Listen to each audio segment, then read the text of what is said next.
அரியலூர் மாவட்டம் உடையார்பாளையம் வட்டம் ஆண்டிமடம் பக்கத்துலேருந்து வரேன். ஐயூர்ன்ற கிராமத்துலேருந்து. நாங்கள் சென்னையில் தான் இருக்கேன். சின்ன வயசுலேருந்தே அவர் தெரியும். அவர் 12வது படிக்கும் போதே அவரோட ரசிகராக இருந்திருக்கேன். அதனால் எனக்கு ரொம்ப பிடிக்கும் அவரை. நான் இது வரைக்கும் யாரும் இந்த மாதிரி வந்து பார்த்ததே கிடையாது. நான் ஒரு டாக்டராக இருக்கேன். எனக்கு அவர் ரொம்ப பிடிக்குன்றதுனால தான் இவ்வளோ தூரம் நான் இப்போ எங்கள் வானகத்தில் இருக்கேன். எங்கள் வண்டியை கொண்டு வந்துட்டு இவ்வளோ தூரம் நடந்து வந்து அவரை பார்த்துட்டு வந்துருக்கேன். ஏன்னா யாரையும் இதுமாரி நான் பார்த்ததே கிடையாது. எனக்கு ரொம்ப பிடிக்கும் அவரை. அதுக்காக மட்டும்தான் நான் வந்தேன். இது வரைக்கும் எந்த ஒரு நடிகரையும் நான் போய் பார்த்ததே இல்லை. அவர் இங்கே தீவுத்திடலில் ஃபஸ்ட்டு 2வது மாநாடு போட்டார். அந்த மாநாட்டை பார்க்க தாங்க வந்தேன். அவர் நேரில் ஃபஸ்ட்டு பார்த்தேன். அதுக்கப்புறம் கடைசியாக அவர் இங்கே அதே தீவுத்திடலில் வந்து பார்த்துட்டு போகிறேன். இது அவரோட நினைவு. எனக்கு ரொம்ப பிடிக்குன்ற ஒரே காரணத்துக்காக தான் இவ்வளோ தூரம் வந்தேன். வேற ஒன்றும் இல்லை. ரொம்ப கஷ்டமாக இருக்குது எனக்கு. அவங்க ரசிகர்களுக்கு எல்லாத்துக்குமே அவரோட இழப்பு பெரிய இழப்பாக தான் இருக்கும். ஏன்னா அவர் நேரில் பார்க்கணுன்னு ரொம்ப நாள் ட்ரை பண்ணேன். முடியல என்னால். நான் ஒரு சாதாரண காமன் மேன் தான். அதனால் அவர் என்னால் பார்க்க முடியாது. கடைசியாக ஒரு டைம் பார்த்துட்டு போயிடலாம் அப்படின்னு தான் இவ்வளோ தூரம் வந்து பார்த்துட்டு போகிறேன். நான் வந்து நகர்மன்ற உறுப்பினராக இருக்கிறேன்.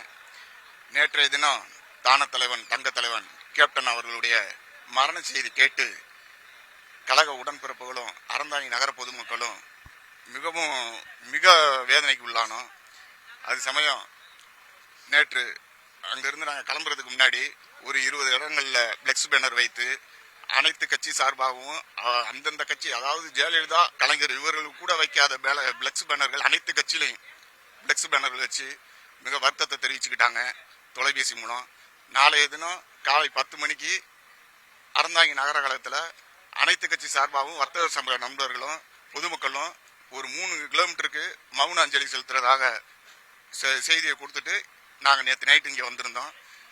இதில் வந்து அவருடைய இழப்பு வந்து எங்களுக்கு வந்து அரசு பொது விடுமுறையாக அறிவிக்கணும். அவரை வந்து குடை வள்ளல் அப்படிங்கிறது அரசு பொது விடுமுறையாக ஆக்கணும். அது மட்டும் இல்லாது நடிகர் சங்கம் அந்த கட்டிடத்துக்கு கேப்டன் பேரை வைக்கணுங்கிறத தமிழக அரசையும் நடிகர் சங்கத்தையும் இந்த நேரத்தில் நான் வலியுறுத்திக்கிறேன். ஆமாம் சார், அவர் பார்க்குறதுக்காக எவ்வளோ ஜனங்க, எம்ஜிஆருக்கு அடுத்தபடியாக அவர் தான் பார்க்கறதுக்கு நிறைய ஜனங்க கூடி வராங்க. எங்கெங்கிருந்தோ நிறைய ஊருங்களில் தான் வந்திருக்காங்க. இப்போ நாங்கள் காலையில் பார்த்ததுலேருந்து அவ்வளோ கூட்டம். எங்களால் அங்கேருந்து இங்கே உள்ளே வரவே முடியல. அவ்வளோ கூட்டம் வந்திருக்குறாங்க அவரை பார்க்குறதுக்காகவே. அவர் இன்னும் கொஞ்ச நாள் உயிரோடு நல்லபடியாக இருந்திருந்தாருன்னா மக்களுக்கு நிறைய உதவிங்க செஞ்சுருப்பார்.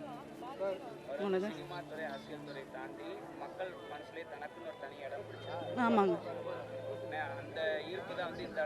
ஆமாம், அவர் அரசியல்ன்றதோட தனிப்பட்ட இதுலேயே அவர் நிறைய விஷயங்கள் செஞ்சு மக்களுக்கு நிறைய உதவிங்க செஞ்சு அவர் மக்கள் மனசில் நிறைய இடம் பிடிச்சிருக்கிறாரு. அவர் இல்லைன்றது எங்களால் நினச்சி கூட பார்க்க முடியல, அந்த அளவுக்கு இருக்குது அவர். அதான் சொல்கிறேன், இனிமேல் அவர் திரும்பி எங்களால் பார்க்க முடியுமா, அவர் பார்க்க முடியுமா எங்களால்ன்றதை எங்களுக்கு இல்லை. ஆனால் எங்களை பொறுத்த வரைக்கும் அவர் சாகலை. அவருக்கு அடுத்தது வேறு யாருன்னா வந்து அவரை மாதிரியே எங்களுக்கு எல்லாருக்கும் மக்களுக்கு நல்லது செஞ்சாங்கன்னா சந்தோஷம்.